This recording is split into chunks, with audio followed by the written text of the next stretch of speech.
Tonight, the world is asking a simple question. Why did Iran refuse to negotiate with the United States at a moment when the region is already on edge? Let me be clear. This is not just about diplomacy. This is not about two governments failing to reach agreement. When a nation publicly rejects negotiations with Washington in the middle of military escalation, it is making a strategic declaration. It is announcing that the rules of engagement have changed. Iran did not say talks are difficult. It did not say conditions must improve. It said there will be no negotiations. That choice was deliberate, it was calculated, and it was sent as a message not only to America but to the entire geopolitical order. Because in international politics, refusing to sit at the table can be more powerful than signing an agreement. We must understand what is really happening. Are we witnessing the collapse of diplomacy, or are we watching the emergence of a new balance of power where nations no longer negotiate under pressure? The Middle East is not just facing another crisis, it may be entering a phase where dialogue is replaced by deterrence and negotiation is replaced by strategic defiance. And when that shift begins in one region, it does not stay there. Tonight, we examine why Iran refused talks with the United States and what this decision reveals about the broader transformation of global power. In recent days, Iran made its position unmistakably clear. There will be no negotiations with the United States under current conditions. This was not rumor or diplomatic ambiguity.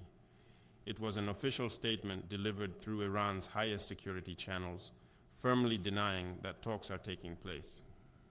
The timing matters. Tensions in the region are already elevated. Military exchanges, strategic deployments, and hardened rhetoric have reshaped the atmosphere. What may have once been quiet back-channel exploration has now shifted into open resistance. Reports had suggested indirect contacts existed through intermediaries. Those channels now appear politically frozen. The international response has been cautious but concerned. Regional powers are urging restraint. Energy markets are watching closely, because whenever diplomacy narrows in the Gulf, volatility expands. The Strait of Hormuz remains one of the world's most sensitive strategic corridors, and uncertainty there carries global consequences. But this refusal did not emerge from calm conditions. It came while pressure was visible, while military calculations were active, and while political signaling was intensifying. That context transforms a diplomatic decision into a strategic message. The real question is not whether talks stop. The real question is why Iran believes refusing talks right now increases its leverage rather than reduces it. Let us think strategically. No nation rejects negotiations without calculation. Diplomacy is never abandoned casually. When a state publicly refuses talks, especially with a global power, it does so because it believes the timing of dialogue weakens its position. From Tehran's perspective, negotiations under visible military pressure create asymmetry. If strikes are occurring, if sanctions remain active, if threats are circulating publicly, then entering talks can be framed domestically as concession rather than strategy. No leadership facing external pressure wants to appear as though it negotiated from a position of weakness. There is also historical memory shaping this decision. Iran entered previous agreements with the United States, most notably the nuclear framework years ago, believing sanctions relief would stabilize its economy. When that agreement collapsed and sanctions returned, distrust deepened. In strategic culture, broken agreements do not disappear. They accumulate. They inform future decisions. So when Washington signals openness to dialogue while pressure mechanisms remain intact, Tehran reads that not as reconciliation, but as leverage politics. There is another layer, domestic legitimacy. When a nation is under external strain, internal cohesion becomes critical. Refusing negotiations can serve as a signal of strength to the domestic audience. It reinforces the message that sovereignty is not negotiable under coercion. Whether one agrees with that stance or not, it is a powerful political narrative inside any country facing confrontation. Then there is regional signaling. By refusing talks publicly, Iran is also speaking to allies and rivals across the Middle East. It is demonstrating that it will not alter its posture under pressure. That message travels beyond Washington. It reaches Riyadh, it reaches Tel Aviv, it reaches Ankara, it reaches Moscow and Beijing. Strategic communication in geopolitics is rarely bilateral. This is not about diplomacy collapsing, it is about leverage preservation. Iran appears to be calculating that negotiations may resume later, but only when the balance of pressure changes. By stepping away now, Tehran may believe it is protecting its bargaining power for a future phase. The key insight is this: refusal is not absence of strategy, it is strategy executed differently. What we are witnessing is larger than a disagreement between Tehran and Washington. It reflects a deeper transformation in how power is exercised in our world. For decades, the global system operated on a familiar rhythm. Pressure would build, sanctions would tighten, military signaling would intensify, then negotiations would begin. Dialogue was the pressure valve. Even adversaries eventually returned to the table because the structure of global power made it costly to remain outside it. But that rhythm is changing. Today, more nations are recalculating their tolerance for isolation and confrontation. Strategic partnerships are diversifying. Economic alternatives are expanding. Financial systems are becoming less centralized.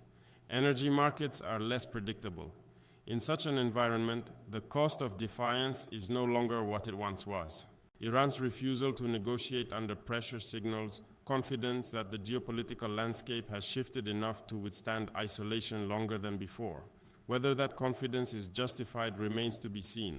But the calculation itself reveals something important. The assumption that Washington can compel dialogue through pressure alone is no longer universally accepted.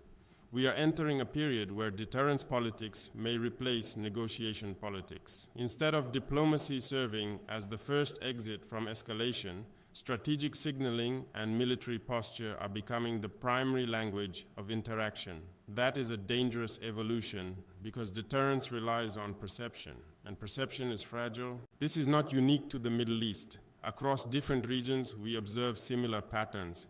States are testing limits, alliances are being reconfigured, economic blocs are exploring alternatives to established systems. The world is not becoming simpler, it is becoming more layered, more transactional, and more uncertain. In that context, Iran's refusal becomes symbolic. It represents a broader hesitation among certain states to engage on terms they perceive as unequal. It reflects skepticism toward negotiations framed within power asymmetry. The real transformation is not about one country rejecting talks. It is about a growing number of states questioning whether traditional diplomatic frameworks still serve their long-term strategic interests. And when that question spreads, the balance of global influence inevitably adjusts. Now we must move from analysis to consequence. When diplomacy narrows, risk expands. That is a simple principle of international politics. If Iran and the United States are not speaking, even indirectly, then the margin for miscalculation becomes thinner. In tense environments, silence is not neutral. Silence increases the probability of misunderstanding. One possible path is controlled escalation, limited strikes, strategic signaling, calibrated retaliation designed to demonstrate strength without crossing red lines. This model has existed before in the region. It is unstable, but it can be sustained for a period of time if both sides understand the boundaries. Another possibility is unintended escalation. When communication channels shrink, actions can be misread. A defensive maneuver may be interpreted as preparation for offense. A warning may be interpreted as a trigger. In such scenarios, events move faster than diplomacy can respond. Energy markets are already sensitive to these developments. The Strait of Hormuz carries a significant portion of global oil supply. Even the perception of instability in that corridor can ripple across continents. Inflation, fuel costs, supply chains, these are not abstract concerns. They affect ordinary citizens far from the Middle East. There is also the question of external actors. Regional powers may attempt mediation. Larger global powers may use back channels quietly. Public refusal of talks does not eliminate private communication. History shows that even adversaries who speak loudly in public often communicate discreetly behind closed doors. So what happens next depends on timing and leverage. If pressure intensifies without dialogue, instability grows. If strategic calculations shift, economically, militarily, or politically, space for negotiation could reopen. But the central reality remains this: the current refusal signals that diplomacy, at least for now, is not the preferred instrument of engagement. The world must prepare for a period where power projection speaks louder than dialogue. As I observe this moment, I do not see simply a dispute between two governments. I see a test of how nations define sovereignty in an era of pressure. Every state must eventually decide how it responds when confronted with coercion. Does it negotiate immediately to reduce tension, or does it step back and reassess the balance of power? That decision is never made in isolation. It is shaped by history, by domestic expectations, by alliances, and by the leadership's reading of the international environment.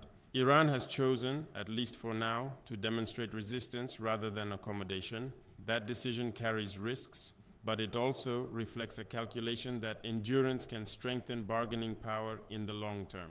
The United States, for its part, must now decide how to interpret that refusal. Does it intensify pressure in order to compel dialogue, or does it recalibrate its approach to prevent further instability? These are not emotional questions, they are strategic ones. The broader lesson is this: in a transforming global order, negotiation is no longer automatic. It must be perceived as mutually beneficial, not as submission. When that perception disappears, even established diplomatic frameworks can pause. We are entering a period where patience, leverage, and perception will matter more than declarations. Power will be measured not only in military capability, but in strategic endurance. History shows that confrontation and dialogue often alternate. The challenge is ensuring that confrontation does not outrun diplomacy beyond recovery. There are moments in international affairs when a single statement reveals a deeper shift beneath the surface. Iran's refusal to negotiate is one of those moments. It tells us that pressure alone no longer guarantees dialogue, and that some nations are prepared to endure uncertainty rather than negotiate under conditions they consider unequal. Whether this path leads to recalibrated diplomacy or prolonged instability will depend on restraint, strategy, and timing. Power is not only the ability to strike, it is also the ability to choose when to speak, when to wait, and when to engage. The world is watching not only what happens next in the Middle East, but what this moment signals about the evolving rules of global politics. Because when negotiation pauses, the balance of power is being renegotiated in silence.